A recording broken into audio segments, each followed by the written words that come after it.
Bismillah. Assalamualaikum warahmatullahi wabarakatuh.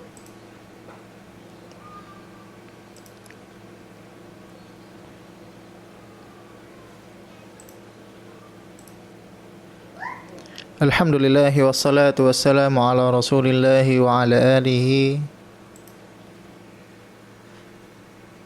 wa ashabihi wa man tabi'ahum bi ihsanin ila yaumiddin, amma ba'du. Pada kesempatan kali ini insyaallah kita akan membahas durusul lughah,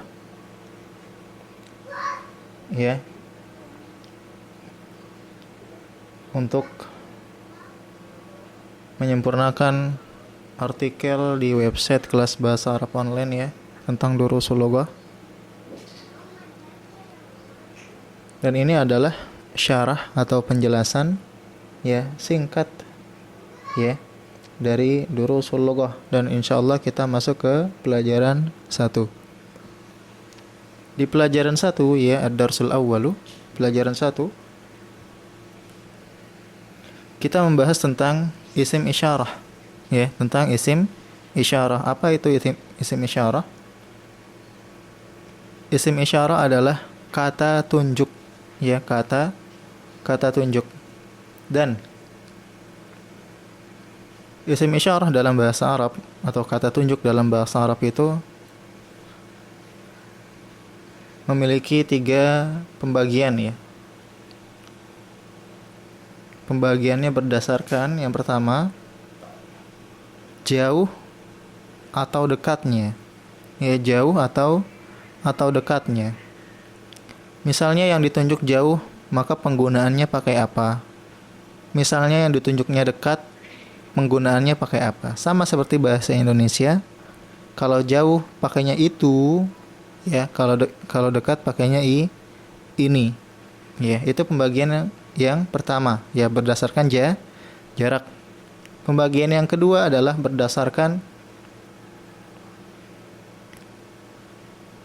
jenis, Apakah yang kita tunjuk adalah laki-laki, atau yang kita tunjuk adalah perempuan,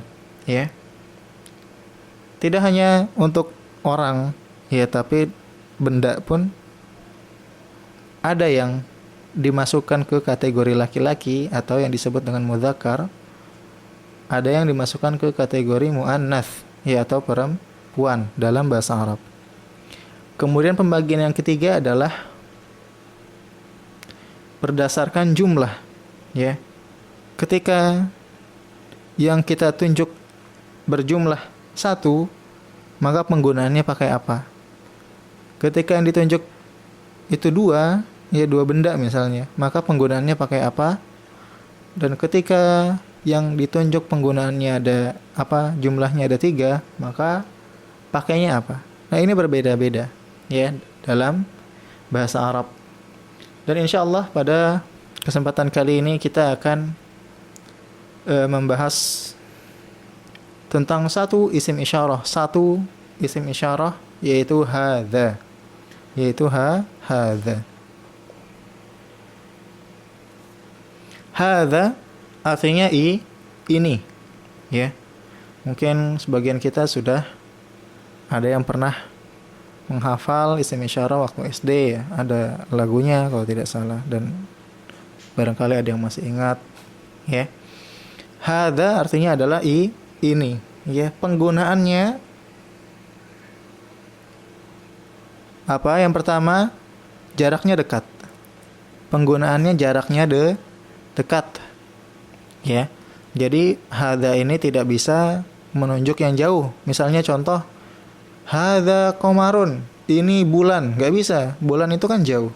Atau hadza jabalun, ini gunung, nggak bisa. Gunung itu kan jauh. Kecuali kalau kita ada di atas gunung.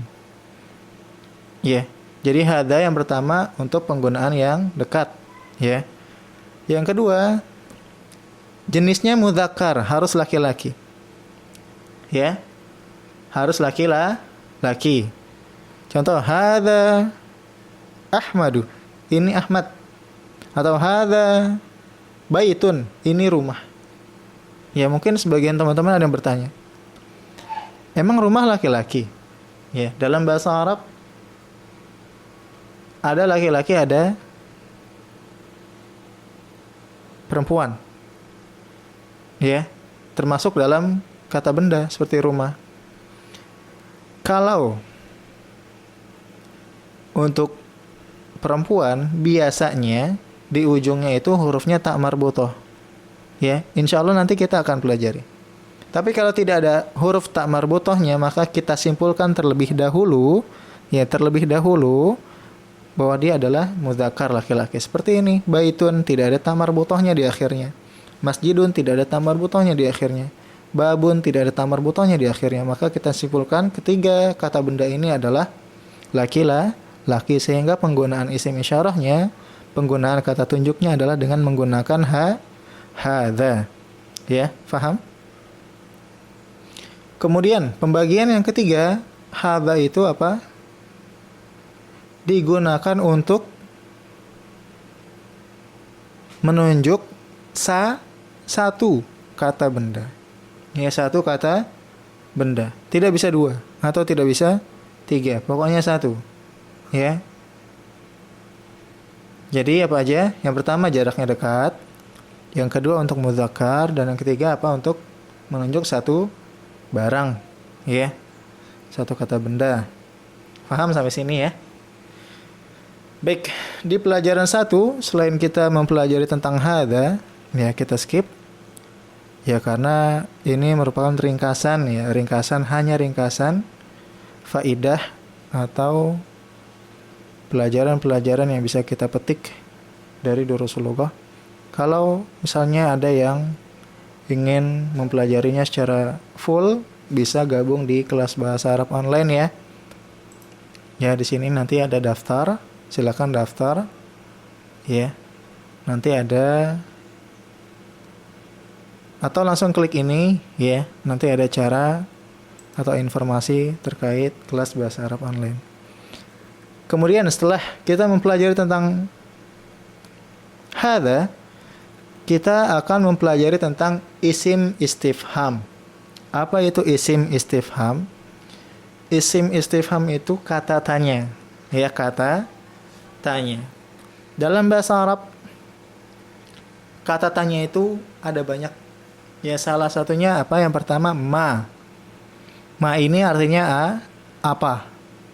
Ya. Dan ma itu digunakan untuk menanyai sesuatu yang tidak berakal. Ya. Apa? Digunakan untuk sesuatu yang tidak berakal. Ya, contoh. Ma hadza, apa ini? Hadza baitun, ini rumah. Rumah tidak berakal. Maka kita pakainya ma, apa, bukan siapa. Ya, apa, bukan siapa. Ini adalah tentang ma.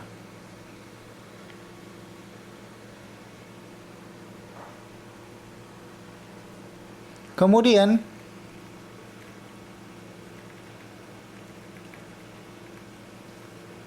kita mempelajari tentang a. Di sini di jilid 1 ada a. A ini hamzah istifham. Hamzah yang digunakan untuk bertanya. Ya. Kalau apakah, maka membutuhkan jawaban na'am atau la. Na'am, iya atau tidak. Contohnya ahadza baitun. Apakah ini rumah? Padahal ini masjid. Maka kita jawabnya la, tidak. Hadza masjidun. Ini adalah masjid. Ya. Ini pelajaran yang ketiga, yaitu tentang hamzah istifham. Kemudian pelajaran yang keempat adalah tentang man. Ya. Kalau tadi kita belajar tentang ma, sekarang tentang man, yaitu apa? Siapa? Ya, digunakan untuk menanyai yang berakal. Ya, man hadza? Siapa ini? Ya. Misalnya hadza tabibun, ini adalah dokter. Dokter itu berakal. Maka kita pakainya man ya, bukan ma. Faham? Faham insyaallah. Kemudian wa ma hadza, dan apa ini? Hadza jamalun, ini adalah unta. Perhatikan, pakainya ma ya, bukan man. Kenapa? Karena unta itu tidak berakal, hewan itu tidak berakal. Sehingga penggunaannya pakai ma, bukan man. Ya, sekian. Insyaallah kita akan lanjut di pelajaran kedua.